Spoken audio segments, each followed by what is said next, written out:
اب بلا تاخیر میں مدرسے کے طالب علم عزیز ارسلان کو دعوت دیتا ہوں وہ مائک پہ تشریف لائیں اور اپنے منفرد انداز میں بسم اللہ الرحمن الرحیم فمنہم من قضى نحبہ ومنہم من ينتظر صدق اللہ العظیم. گزر گیا اب وہ دور ساقی کہ چھپ کے پیتے تھے پینے والے. گزر گیا اب وہ دور ساقی کہ چھپ کے پیتے تھے پینے والے.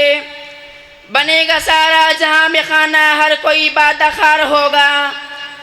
تمہاری تہذیب اپنے خنجر سے آپ ہی خودکشی کرے گی. جو شاخ نازک پہ آشیانہ بنے گا نا پائیدار ہوگا.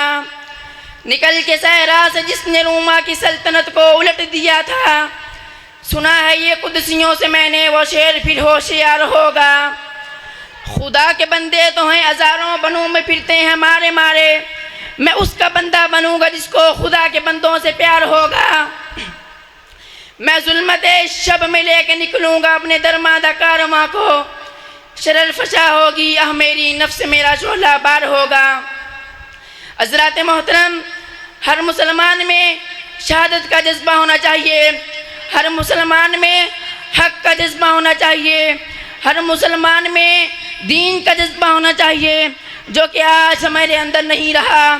میرے بھائیوں، یہ جہاد کا جذبہ، یہ جہاد کا شوق، یہ ولولہ، یہ شوق، یہ تمنا، یہ تڑپ کما حقہ صحابہ میں تھی. یہ جذبہ کما حقہ صحابہ میں تھا.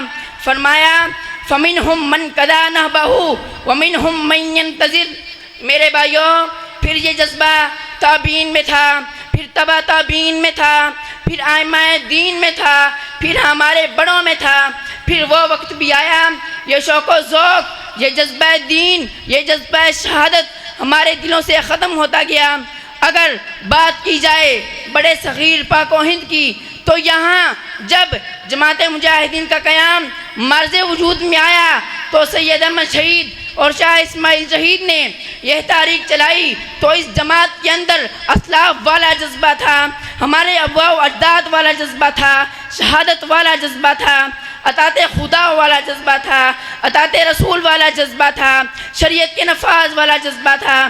تو اسی لیے سید ابو لالا مودودی رحمۃ اللہ علیہ نے فرمایا تھا کہ اگر صحابہ کی جھلک ملتی ہے تو انہی لوگوں میں ملتی ہے.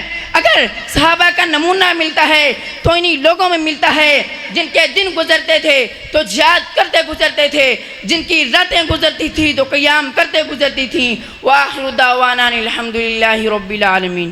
یہ بچہ حجازی صاحب کے شہر کا ہے، مامو کانجن کا، اور کانجن برادری کے ساتھ اس کا تعلق ہے، دربار کے متولی ہے. اللہ تعالیٰ کھینچ لائے گا، اللہ تعالیٰ اس کو عظیم داعی قرآن بنا دے.